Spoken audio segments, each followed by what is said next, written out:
This is good news. Faster quake alerts for California.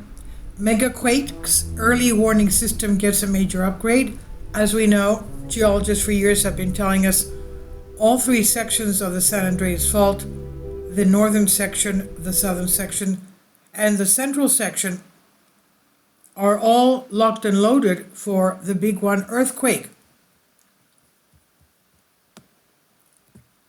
And these are aerial views of San Andreas Fault between, Santa Barbara, Bakersfield.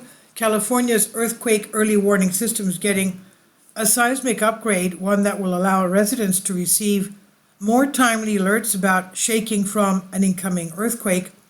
And the upgrade, also available in Oregon and Washington, will provide features important for warnings about the big one earthquake. The improvements could mean that, depending on where they are and where the quake begins, Californians would receive an earlier, more accurate estimate of magnitude before the earth starts shaking.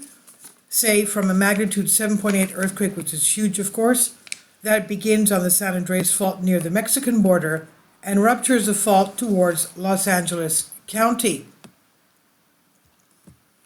The upgrade also would improve warnings for the Pacific Northwest and California's north coast, which are threatened by tsunamis from quakes along the Cascadia subduction zone. And the U.S. Geological Survey and its nonprofit partner EarthScope announced the upgrade system yesterday, June 5th. For the most powerful earthquakes, the improvements become very, very critical in helping us get to the answer quicker in terms of how big that event is, said Robert de Groot, one of the operations team leaders of USGS Shake Alert system. We know the Shake Alert right now gives the warning for a 4 magnitude earthquake.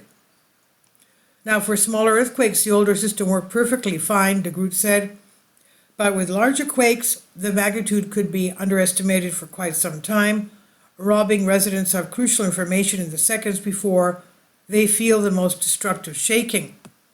Let's say an earthquake on the southern San Andreas Fault that starts near Mexican border ends up being a magnitude 8, but the earliest estimate says it's a magnitude 6.5.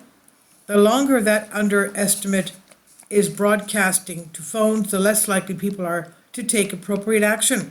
People would react differently, much differently, than if you said it was a magnitude 8 earthquake, said Devin Menson, Vice President of Data Services for EarthScope, USGS and NASA, that's supplying data for the improved early warning system. The largest, most destructive earthquakes are the ones that we are really worried about, Menson said. This fixes the problem of underestimating those magnitudes, which is critical. One of the most famous underestimations came in 2011 with the epic magnitude 9.1 earthquake that triggered the devastating tsunami off the eastern coast of Japan, leaving roughly 18,000 victims. And an initial estimate put the quake magnitude at 7.9, meaning the actual earthquake was an astonishing 63 times stronger in terms of energy released. That underestimation led to the misjudgment of tsunami heights, with some of the first detailed alerts erroneously estimating the tsunami would be lower than protective seawalls, and when communications were cut off, a false sense of security settled in, with many people never receiving accurate evacuation alerts. Had Japan used GPS data, a more accurate magnitude of the quake could have been generated far more quickly, Menson said. The USGS West Coast Earthquake Early Warning System has long relied on hundreds of seismic sensors embedded in the ground, but there is only so much shaking they can detect in a short time. Seismometers tend to get overwhelmed for earthquakes that are magnitude 7 and greater. They can begin to get saturated, Menson said. During particularly intense shaking, these seismometers are objects on a spring, and they start to hit the wall of the instrument, and so the seismic signal is clipped and cannot quickly calculate magnitudes above a certain threshold. Can you imagine? Maybe they should make the vessel that's holding these seismometers a lot wider. Now, coming to the rescue now are hundreds of GPS sensors on Earth's surface and run by EarthScope. Most of the time, these sensors track very slow movement on the order of millimeters or less per year, that can illustrate subtle tectonic plate action between major earthquakes, illustrating how the Pacific plate, where Los Angeles is located, is nudging northwest relative to the North American plate, where the Mojave Desert is located. But in a major earthquake, there is considerable permanent movement of the ground where one piece of land jolts away from another, moving yards and seconds. In the great San Francisco earthquake of 1906, land on one side of the San Andreas Fault generally jammed 8.5 feet past the other, de Groot said. And in the last great southern San Andreas quake, rupturing the fault in 1857 between Monterey and San Bernardino counties, land on one side of the fault generally lurched 10 feet relative to the other side. Both in 1857 and 1906 earthquakes were somewhere around the magnitude of 7.8. In the largest of the Ridgecrest earthquakes in 2019, there were about 2 feet of fault offset for the magnitude 7.1 quake, de Groot said. The first calculation of the earthquake early warning system will still rely on seismic sensors, which measure ground velocity of acceleration, de Groot said. And then, as a quake continues to rupture along a fault, GPS sensors will measure the distance a block of land has moved. What GPS allows us to do is to get a handle on how big that earthquake is getting, or could be, sooner. De Groot said that means the early warning system could realize a quake was a magnitude 7 or higher a few seconds earlier than before. It's important to know that an earthquake's magnitude does not appear instantly. Quakes rupture on a fault at the speed of sound through rock, which is slower than the light speed of today's telecommunications systems. This is a principle that allows people farther away from the start of an earthquake to get seconds of advance warning of the worst shaking to come. On the San Andreas Fault, an earthquake that begins rupturing at the Salton Sea and ends at Mount St. Gorgonio, roughly 80 miles away, would produce a magnitude 7.3 earthquake, but one that ruptures the entire 340-mile length of the southern San Andreas, ending in Monterey County, would create a magnitude 8.2 earthquake and produce shaking over a much wider swath of southern and central California. As the earthquake grows in size, it'll be able to help update that magnitude more quickly and with more accuracy, de Groot said, of the GPS data, which will spread the early warnings to a larger region. By adding in the GPS data, you actually get a handle on how big the earthquake really is sooner.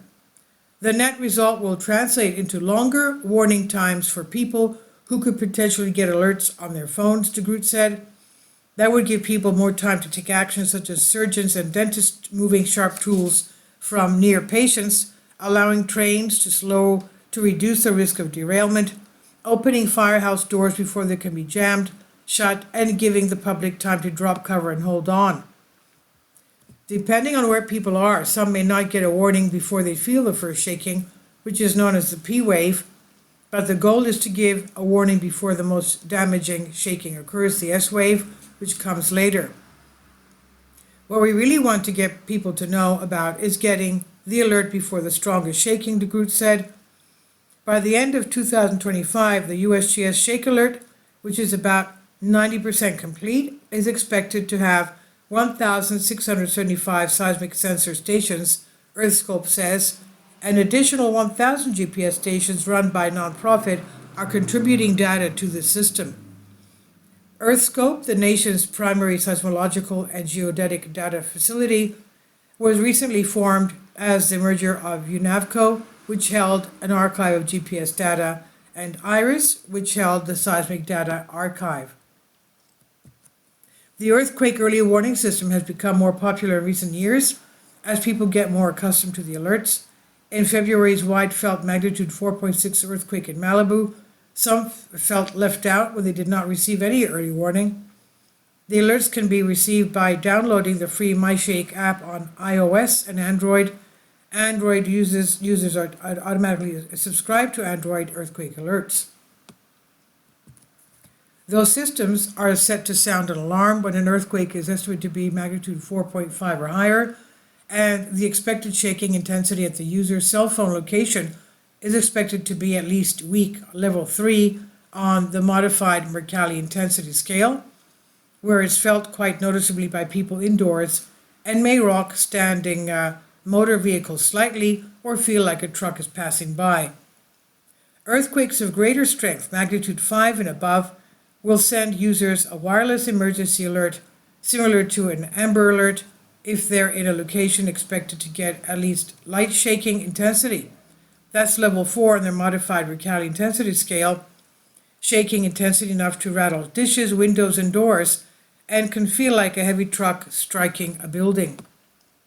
And this is from Los Angeles Times, distributed by Tribune Content Agency LLC, and it's on phys.org by Ron Gong Lin II, Los Angeles Times. Please leave your comments and thank you for your support. Please support my Patreon account. The daily posts are 5 videos daily, and they are totally different from what I have on my YouTube channel.